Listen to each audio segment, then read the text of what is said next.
Hello and welcome. I'm Barry Winbolt and this is Get a Better Handle on Life. If you ever feel that life's a bit difficult or that you find yourself struggling to keep up with the demands that are facing you on a daily basis, then you're not alone. There are an infinite number of challenges we have to tackle in life, and we often come unprepared, and that's why I produce this podcast. In each episode, I deliver expert insights, practical advice, and real-life examples to help you get a better handle on your life. Some of this comes from me, and some from the inspiring people I'm in conversation with. I came to this topic, conventional wisdom, helped by former colleague and friend of mine, Eric Marshall. You can hear Eric's story in a previous episode of the podcast. He was talking about how, in his early training in his chosen profession, accountancy, he'd often ask a question about why something was done a certain way, and he'd come up with the standard answer of, well, that's just the way we've always done it, or just that's just how it is, something like that. So I'd like to thank Eric for triggering this thought in me, and I thought I'd put out a podcast because I come up against it too, and nowhere is it more apparent actually than in psychology, but that's a story for another day. Conventional wisdom is often considered to be a default way of thinking or acting in a particular culture or society, but while it can provide a sense of stability and safety, it can also stifle creativity and limit possibilities. One of the main ways it does this is by limiting our imagination. When we accept certain beliefs and assumptions as true, we may be less likely to question them or to explore alternative perspectives. For example, if we believe that success can only be achieved through hard work and sacrifice, we may be less likely to consider alternative paths to success that may require less effort but more creativity and innovation.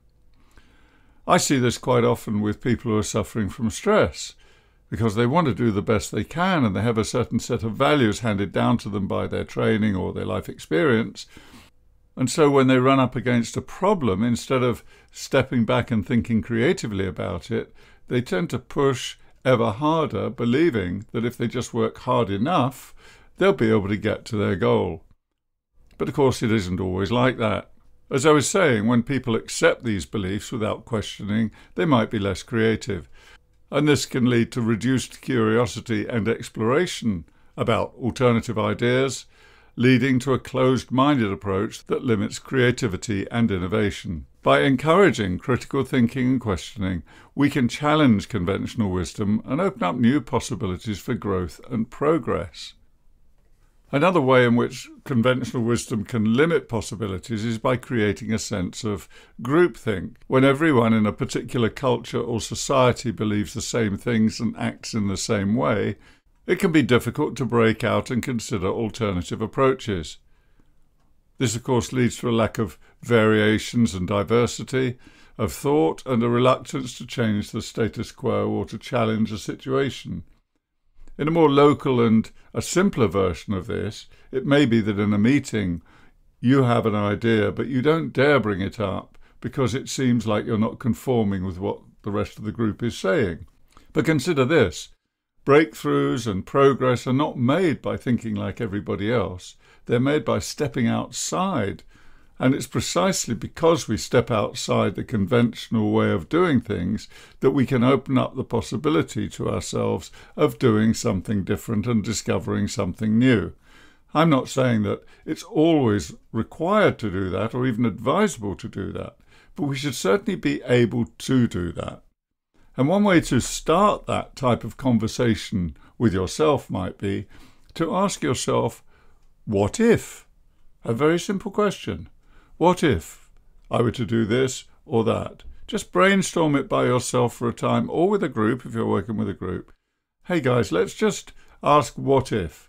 Let's think about some impossible outcomes or impossible situations or impossible routes that we might try or ideas that we've considered impossible and ask, but what if they weren't impossible? What if we could do that? You might be very surprised by the result. Spiritual coach and mentor Nina Amir says, what if is a powerful question to ask yourself. In fact, the answer to that question can spark the vision of a new reality, a new experience of yourself and of life. You see, she says, when you ask yourself what if, you allow yourself to imagine something different. And as that vision gets more and more detailed, your mind begins to play with the idea and to generate solutions and ways to make it real. I'd add, personally, I use it a lot with my clients, and I'd add that it does far more than that. It actually allows you to think in a way you otherwise wouldn't think. It's far more than simply two simple words, what if. It actually sparks a journey which connects neurons with neurons in a way that you'd never even considered, and all sorts of things can happen as a result. Another thing I've noticed, by the way, is that when I ask people that question, it doesn't all happen in an instant. That question goes on working long after I've stopped speaking to them, and quite often they'll come back to me a week or two later with some spark of insight, some new question, some different perspective on things, which I often think wouldn't have happened without that question. So, dare to step outside the norm, notice conventional wisdom when it's taking over, and ask yourself, yes, but what if? And take it from there.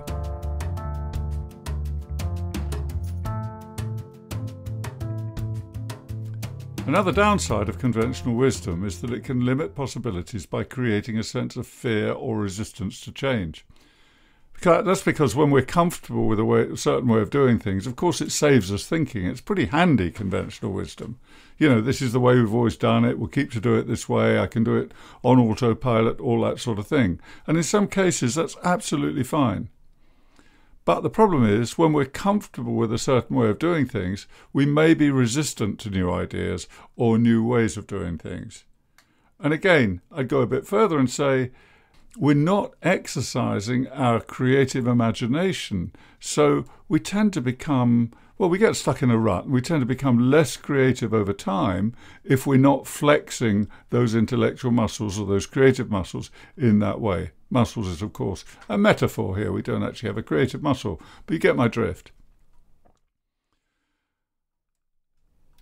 When this sort of process takes over, by the way, it can be difficult to introduce new ideas. It gets to a point where new products, for example, in a company or services, or change to existing ones to better meet the demands of the public or the consumers, are actually harder to achieve. And so sometimes we have to, as we say, go back to the drawing board or step aside and allow ourselves free rein.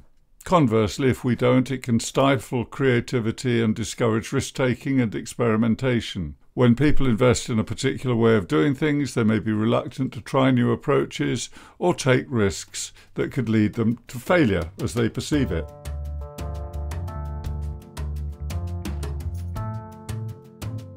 Now, anybody truly creative knows that failure is part of the process.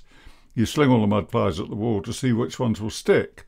But if you never throw a mud pie, you're never going to get any that stick. If you simply serve up what's been used before, well, there's no real progress, is there? And if it's innovation and progress that you want, you need to explore new possibilities, not just go with the flow. Conventional wisdom can, of course, provide, it's not all bad, it can provide a sense of stability, security, it forms the basis of tradition, traditional ways of doing things, practices, and so on. And all of that's pretty useful. But it has to be recognised that it comes at a cost, and that is creativity and opening up the mind to possibilities. To overcome this, it's important to be open to new ideas, perspectives, and approaches, and to challenge our assumptions and beliefs. We should never be afraid of challenging our assumptions and beliefs, by the way. Isn't it amazing how many people train for a profession and then stop studying, stop learning? They get comfortable in the job and they just don't keep up with the latest research or new developments. And perhaps there's a good reason for that, because we don't like change. And if I'd been in my profession 10 years, 20 years, 30 years, whatever it happens to be, I'm not going to take kindly to somebody who comes along and says there's a new way of doing this or a better way of doing this. But I know from my own experience and the experience of colleagues I work with We constantly have to do that if we want to be effective. We should never be so in love with our own theories that we are unable to change them or question them or challenge them. And I'll come on to critical thinking in a minute. If we can do that, we can foster a culture of innovation and progress and unlock possibilities and opportunities for ourselves and, of course, our communities and even society. Now, I touched on critical thinking, which can be applied in parallel with conventional wisdom. It doesn't mean, by the way, critical thinking doesn't mean being critical. It means turning an idea over, examining it from all possibilities and the pros and the cons, and thinking critically about the experience of whatever we're doing. And as I said, it can be applied in parallel with conventional wisdom by using it as a tool for questioning and evaluating commonly accepted beliefs and practices. There are many famous stories about this. The one I particularly like is the ashram cat. There's an ashram which of course was in India in this case, in this story. The ashram was, whenever the faithful were called to prayer, there was a little cat. They'd tie it with a piece of string. They put a collar around its neck and tie it to a post at the front of the room. And that was part of the tradition. And one of the students came along one day and said, well, why is it? What's the significance of the cat? And the person leading the prayer meeting couldn't answer, so they went to one of the elders, and the elder said, I don't know, that happened when I came here, and that was over 80 years ago, so maybe you need to ask my predecessor. And astonishingly, he's over 100, but he's still alive, and he's living in his cave up in the hills or wherever he lives. Why don't you go and ask him? And so the young man did that, went up, sought the person out, found him in his place of residence, in his elderly retirement, and said, what's the significance of the cat? I'm trying to find out. And the elderly man said, well, that's an interesting question. Have they still got that cat? He said, well, not the same one, but they keep, every time a cat dies, they replace it. He said, well, that started years and years ago when I was a very young man. We had a cat in the ashram, and it used to love playing with us, with the monks and with the visitors, but it could be a bit scratchy and a bit spiteful sometimes once it got playing. And if you've got cats, or a cat, you'll know how they can do this. Once they get excited, it can get a bit dodgy. So we tied the cat up to this stake at the front of the room, this post in the ground, to keep it away from us while we were praying. I didn't realise when that cat passed on they'd replaced it. And so the cat had become part of the tradition. Nobody knew in the current setting the origins of that tradition. It became a part of the perceived wisdom or the conventional wisdom of running a prayer meeting. So you have to consider that very often these things grow up for the most bizarre reasons and they pass into common practice, and then of course, the origins are forgotten, but people keep on doing them, and they serve no useful purpose at all. So critical thinking, in that case, took the young man on a journey to discover the origins of a tradition, and rather than accepting the wisdom, he followed it up. And he wasn't rejecting the wisdom outright, but he was thinking critically and analysing and evaluating in a thoughtful and systematic way. If you're involved in critical thinking like this, it can mean asking questions about the underlying assumptions and evidence, obviously, examining alternative perspectives, and considering the potential consequences of different approaches. By thinking strategically in this way, we can challenge the wisdom where necessary and identify opportunities for innovation and progress, while still benefiting from the collective wisdom in the past, it says in the books. Now, there's another point I'd raise at this point, which is something I've seen happen in business a lot over the years, which is that when somebody tries to invoke this process of critical thinking, say in a meeting about a proposed course of action, they're quite often shot down because they're seen as being critical of the process. So I think if you're going to do that, it's worth prefacing it by saying something like, hang on a minute, guys, what if? Well, we're back to that question again, but also making it understood, helping others to understand that you're not actually shooting down the idea, but you're thinking more widely about what you're about to undertake. After all, that's what progress and growth are all about. You can't grow and progress by standing still, and conventional wisdom often involves, well, if not standing still, at least not moving in any new directions, which of course is very important. Ultimately, if you're using this critical line of thought, then the goal is to strike a balance between respecting the values of conventional wisdom, or the value of the conventional ideas, and being open to new ideas and approaches.